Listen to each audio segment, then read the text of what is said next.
बिस्मिल्लाहिर्रहमानिर्रहीम। अस्सलाम वालेकुम नाज़रीन कराम, मैं हूं मखदूम शहाबुद्दीन और आप देख रहे हैं मेरा फेसबुक और यूट्यूब चैनल। उम्मीद करता हूं आप सब लोग बखैर वाफियत होंगे और जहां भी होंगे अपने अहले खाना समेत खुश भी होंगे और महफूज भी। नाज़रीन कराम, बरोज़ हफ्ता एक जानब तो पाक इंडिया टाकरा चल रहा है और छक्के चौके और विकटें चल रही हैं और बीच में बारिश भी चल रही है, लेकिन वहीं दूसरी जानब इमरान खान का लंबा छक्का मंजर आम पर आया है।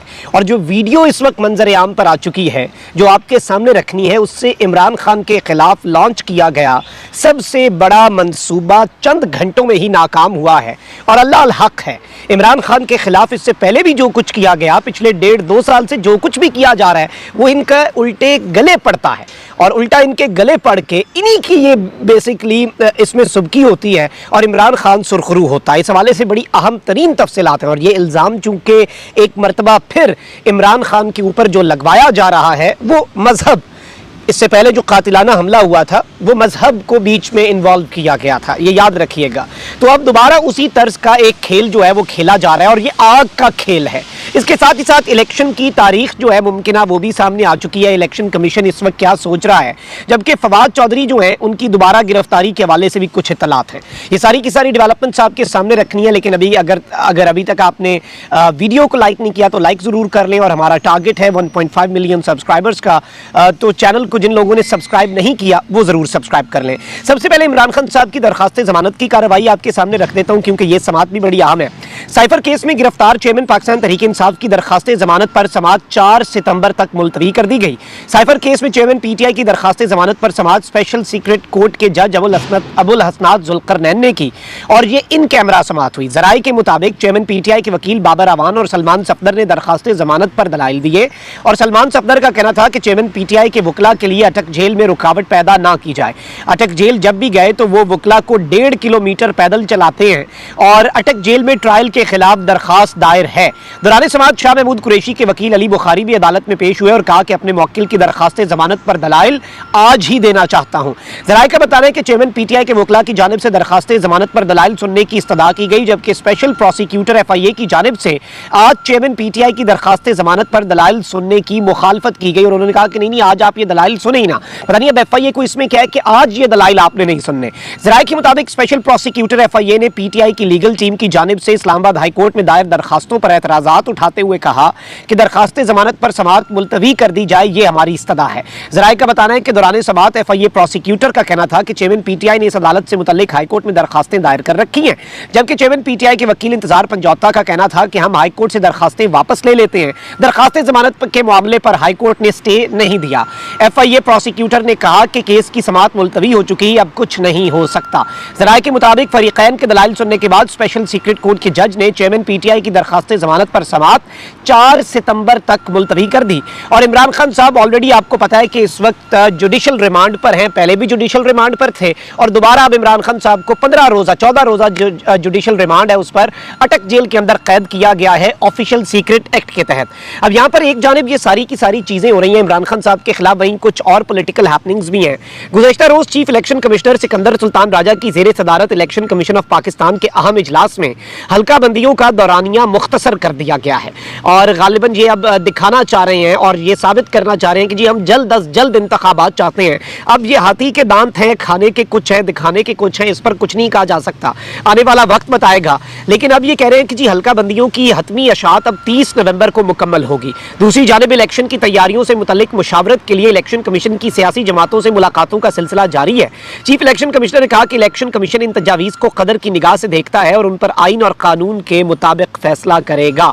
लेकिन जो बड़ी खबर नाज़रीन कराम इस वक्त सामने आई है वो इंतखाबी शेड्यूल के हवाले से, और आम इंतखाबात जो हैं वो 28 जनवरी 2024 को कराए जाने का इम्कान है और मुजव्वज़ा शेड्यूल जो है वो इस वक्त तैयार हो गया। ये एहसान किया जाएगा कि फरवरी के बजाय ये इंतखाबात जो है 28 जनवरी को करवा दिए जाएं और इसमें कहा जाएगा कि जी ये बहुत जल्दी करवाए जा रहे हैं। अमले ने पोलिंग के लिए 27 से 30 जनवरी की तारीखें तजवीज़ की हैं, ताम इलेक्शन कमीशन की मंजूरी के बाद हतमी इंतखाबी शेड्यूल जारी होगा। इलेक्शन कमीशन ऑफ पाकिस्तान ने हल्का बंदियों का दौरानिया मुख्तसर किया और इस सब के अंदर जो चीज़ें हुई हैं उन पर अब ये जो बड़ी डेवलपमेंट है इसमें इलेक्शन की डेट के हवाले से कम कुछ नुकात जो हैं वो सामने आते जा रहे हैं और उनसे चीज़ें जो हैं वो क्लियर होती जा रही हैं। लेकिन ऑब्वियसली एक जानिब ये खबर थी कि सदर मुमलिकत डॉक्टर आरिफ अलवी भी इलेक्शन की तारीख दे सकते हैं, लेकिन उसके बाद हमने ये भी देखा कि पहले DGISI भी मिले, फिर आर्मी चीफ और DGISI दोनों जो हैं वो ऐवान सदर पहुंचे, उनकी सदर मुमलिकत से मुलाकात हुई। मैंने आपको ये भी बताया कि एक ऑप्शन तो यह है कि सदर अपनी मुद्दत पूरी करके 4-5 दिन में घर चले जाएं और उससे पहले इलेक्शन की तारीख दे के बड़ा सरप्राइज दे दें। दूसरा ऑप्शन ये भी है, चूंकि अभी इलेक्टोरल कॉलेज नहीं है, नए सदर का इंतखाब नहीं हो सकता, तो सदर मुमलिकत आराम से जनवरी फरवरी मार्च तक सदर मुमलिकत रहें, रियासत के सरबराह रहें। ये ऑफर भी सदर मुमलिकत डॉक्टर आरिफ अलवी के टेबल पर है। एक जानिब कुछ जराए बता रहे हैं कि सदर मुमलिकत इससे पहले मफाहमत का शिकार थे, लेकिन अब वो खुलकर खेलना चाहते हैं। लेकिन अब ये मुलाकात और इस मुलाकात के फौरी बाद इलेक्शन कमीशन की फुर्तियां और इलेक्शन कमीशन का ये कहना कि नहीं जी देखिए हम हल्का बंदियों का दौरानिया भी मुख्तसर कर रहे हैं। पहले बात हो रही थी कि जी फरवरी के एंड पे या फरवरी के तीसरे हफ्ते में इलेक्शन करवाए जाए, हम इतना जल्दी करेंगे, सब कुछ फास्ट करेंगे, बेहतरीन तरीके से करेंगे और जनवरी के तीसरे हफ्ते में हम इंतखाबात करवा देंगे। वैसे भी अब ये मजबूरी भी बन चुकी है, अमेरिका और यूरोपियन यूनियन भी ऑलरेडी कह चुकी है, IMF का प्रेशर भी है और पाकिस्तान ऑब्वियसली जब आपकी इकॉनमी आज़ाद नहीं होती तो आप इन मामलात के अंदर आज़ाद नहीं होते। चीफ इलेक्शन कमिश्नर से इनफरादी हैसियत में सफ़ीर मिल रहे हैं मुल्कों के, अमेरिका के सफ़ीर मिले और इस पर उन्होंने ठीक कहा रज़ा रबानी ने कि इसकी तुक नहीं बनती, हम एक आज़ाद मुल्क हैं, अभी हमारी इकोनॉमिक सिचुएशन जो है वो कॉम्प्रोमाइज्ड है, हमारी इंडिपेंडेंस भी इस वजह से कॉम्प्रोमाइज्ड है, बट हम एक सॉवरन स्टेट है ना, कोई कमर्शियल तो इस तरह का मामला नहीं है कि हम इनकी सारी बातें मानते रहें। तो ये सब कुछ एक जानिब चल रहा है और इसमें जाहिर बात है कि PTI और दीगर सियासी जमातें कहाँ पर खड़ी हैं ये आने वाला वक्त बताएगा। अब वहीं दूसरी जानिब इंसदाद दहशतगर्दी की अदालत लाहौर में जो है वहाँ पर मॉडल टाउन में मुस्लिम लीग हाउस को जलाने के मुकदमे में पेशरफ्त हुई है। अदालत ने फवाद चौधरी की अबूरी जमानत खारिज कर दी। अदालत ने अदम पेशी के बायस अबूरी जमानत खारिज की। इंसदाद दहशतगर्दी की अदालत की जज इबर गुल ने यह फैसला सुनाया है। सानिया 9 मई के मुकदमात में शाह महमूद कुरैशी की अबूरी जमानत भी खारिज हो गई है। इंसदाद दहशतगर्दी की अदालत की उन्हीं जज साहिबा ने यह फैसला सुनाया और इस सब के अंदर सानिया 9 मई के 2 मुकदमात में असद उमर जो है उनकी अबूरी जमानत पर समाअत भी हुई और इसके साथ ही साथ असद उमर को 10 बजे तक मचल के जमा कराने का हुक्म दिया गया। और इस सब में मैं आपको ये भी बता दूं कि जो फवाद चौधरी साहब हैं उन पर 2 नए मुकदमात का क़याम जो है वो भी इस वक्त मंजर आम पर आया है। तो अब आप ये देख सकते हैं कि शाह महमूद कुरैशी की तो जमानतें होनी है मनसूख, क्योंकि शाह महमूद कुरैशी इमरान खान के साथ डटे हुए हैं। चौधरी परवेज इलाही के साथ जो हो रहा है वो भी हम सब ने देखा। बहुत से लोग परवेज इलाही की गिरफ्तारी के बावजूद चौधरी परवेज इलाही जो है उन्हें शक की निगाह से देख रहे थे, लेकिन जाहिर बात है अब जो कुछ उनके साथ हो रहा है उसके बाद मुझे नहीं लगता कि शक की कोई गुंजाइश जो है वो पीछे रहती है और ये सारे मामलात आपके सामने हैं। अच्छा, अब जरा आ जाते हैं इमरान खान साहब के बड़े मूव के ऊपर और उस मूव के बाद भी ये बौखला गए हुए हैं और सर पकड़ के बैठ गए हुए हैं। और मैंने व्लॉग में आपको बताया था और सबसे पहले खबर दी थी कि ये अब तक की सबसे बड़ी खबर है कि इमरान खान साहब ने जेफरी जो है रॉबिन्सन केसी जो कि डॉट इंटरनेशनल एक लॉ फर्म है उसकी खिदमत हासिल कर ली है और आलमी अदालतों के अंदर और अक़वाम मुत्तहिदा की इंसानी हुकूक की कमेटी के अंदर इमरान खान साहब का मुकदमा उठाया जाएगा। तो मुस्लिम लीग नून के अतात आरड़ साहब लॉन्च हुए हैं और उन्होंने कहा है कि चेयरमैन PTI ने मलूम सलमान रुश्दी के वकील को अपना वकील बना लिया है।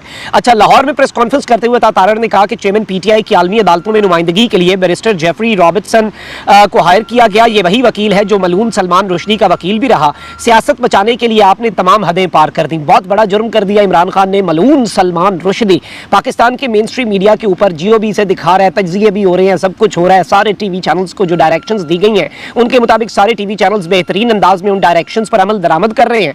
उन्होंने कहा कि जी चेयरमैन PTI का आलमी अदालत में जाने का ऐलान का मतलब क्या है? क्या चेयरमैन PTI का आलमी अदालत में जाने का ऐलान का मतलब रियासत और मुल्क के खिलाफ आलमी अदालत में जाना है? उन्होंने मजीद कहा कि चेयरमैन PTI ने 9 मई को मुल्क दुश्मनी का सबूत दिया और मुल्की इदारों के खिलाफ काम किया, एक सियासी जमात ने मुल्क पर हमले किए। फिर इन्होंने कहा कि जी 9 मई के वाकयात में आपका भांजा, आपकी बहनें और आपका पूरा खानदान मुलव्वस है। क्या कोई अपनी सियासत को बचाने के लिए इस हद तक गिर सकता है? एक शख्स ने पूरी नौजवान नस्ल को गुमराह किया। लेकिन जो सबसे बड़ा इमरान खान साहब के ऊपर इल्जाम लगाया गया है वो इस शख्स के हवाले से है जो कि वकील रहा है। अब यहाँ पर मैं आपके सामने कुछ बड़ी दिलचस्प चीज़ें बता देता हूँ कि इन्होंने जेफरी रॉबिन्सन जो कि फाउंडिंग हेड हैं UK की लीडिंग जो लॉ फर्म है उसके और उसके फाउंडर हैं डॉटी स्ट्रीट चैम्बर्स। और इस सब के अंदर दिलचस्प चीज़ ये है कि ये सब कुछ बताने से पहले इन्हें सांप सूंघ गया, क्योंकि ये जो डॉटी स्ट्रीट चैम्बर्स हैं इनकी खिदमत इससे पहले भी कुछ पाकिस्तानी ले चुके हैं, मलून सलमान रुश्दी के अलावा। इसहाक डार साहब हैं, पाकिस्तान मुस्लिम लीग नवाज से ताल्लुक़ है, उन्होंने भी यही किया। नासिर भट्ट जिसका नून लीग से ताल्लुक़ है उसने भी यही किया। और मीर शकीलुर रहमान जो कि जियो के मालिक हैं, और अब जियो के ऊपर ये बातें हो रही हैं, उनमें भी इतनी हिम्मत है। अच्छा, अब इस सब के अंदर बात यही है, जिस तरह आप देखें कि ख्वाजा आरिफ पहले नवाज शरीफ के वकील थे, अब इमरान खान के। इसी तरह इंटरनेशनल ह्यूमन राइट्स के एक वकील को हायर किया गया कि वो इमरान खान का मुकदमा लड़ें।